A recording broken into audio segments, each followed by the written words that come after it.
in 100 years, somebody may go, wow, that's really cool. That wasn't painted by a machine. That was painted by a human being, where something landed in his eyes, spent a little bit in his heart, came out his fingers. How much better does it get than that, right? It doesn't.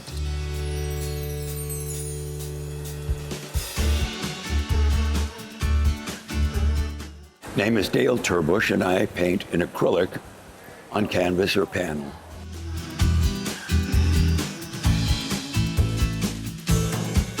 I was 5 years old, and I was obsessed with being an artist since I was a little boy. I'm self-taught. I've never had an art lesson in my life.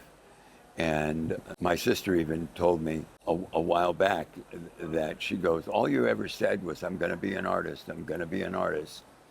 And I think I said it so many times that the universe just caved in and accepted, you got to make this guy an artist. So my dad was born during the Depression, and he was very much against me being an artist because the fear of me starving with a wife and 2 children when I was in my early 20s freaked him out. But he lived long enough to see my career do very, very well. I've been very fortunate, very, very fortunate.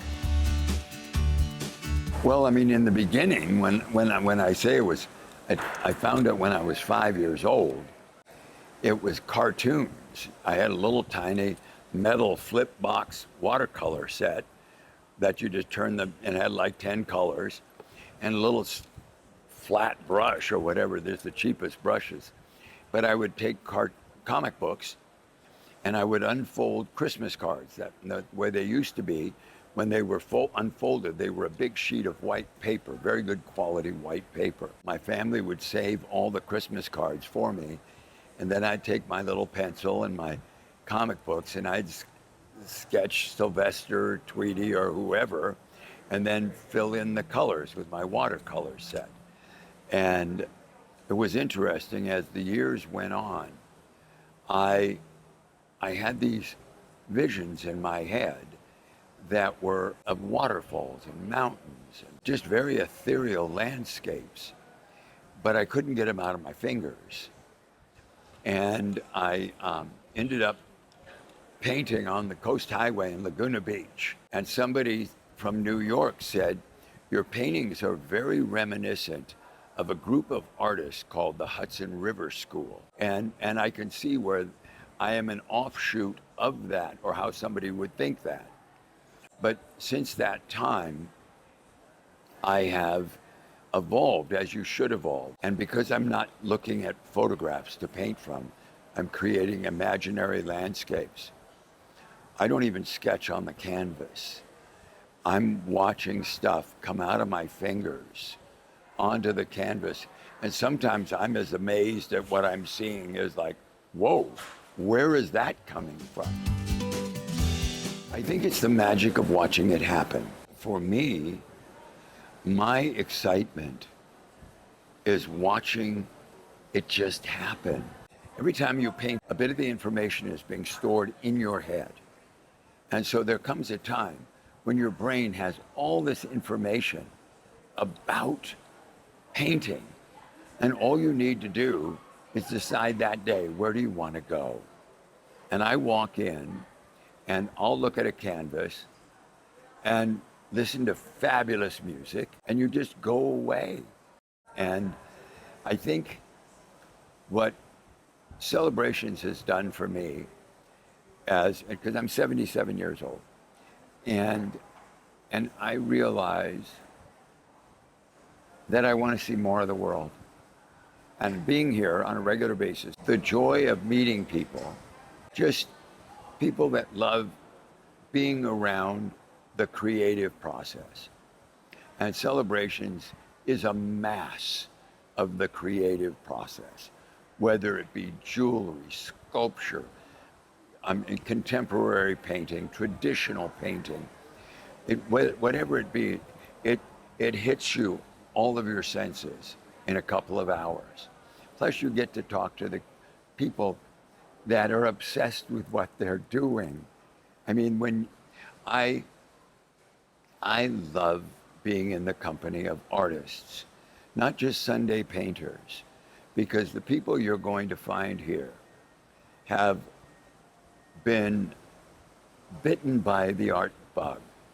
They know that what they do is doing something in their life and making their life better.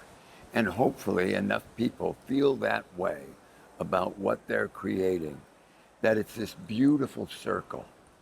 You create something because you love it and you've created it.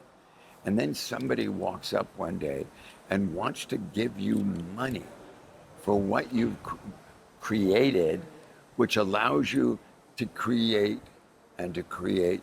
This magnificent circle goes on and on. It's God bless anybody, or I should say God has blessed anybody that's been allowed to live in that circle in this lifetime. We're here for such a short time. The journey is over when you blink.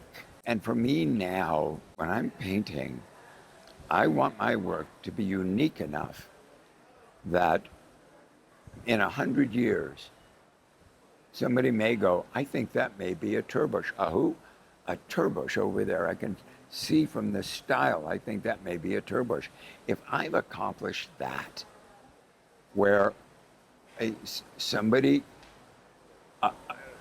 50, 100 years ago, many years after I've turned to dust and blown away, right? And somebody can say, wow, that's really cool, right? That wasn't painted by a machine.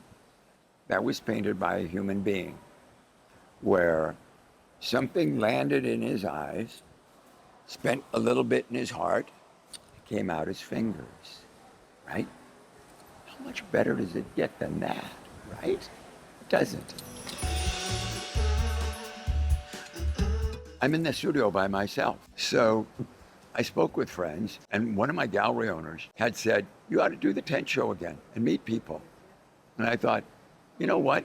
I think I will. 31 years ago, when the tent show was right behind Fashion Square downtown. And so I thought about doing it again, and it has been a joy because I've met people that have said, oh, we bought one of your paintings 30 years ago. We bought 3 of your paintings 30 years ago. My parents have your paintings in their home. And and you know, oh, can I take a selfie because my mom will want to see that I'm with you? All that stuff. Does it get any better than that?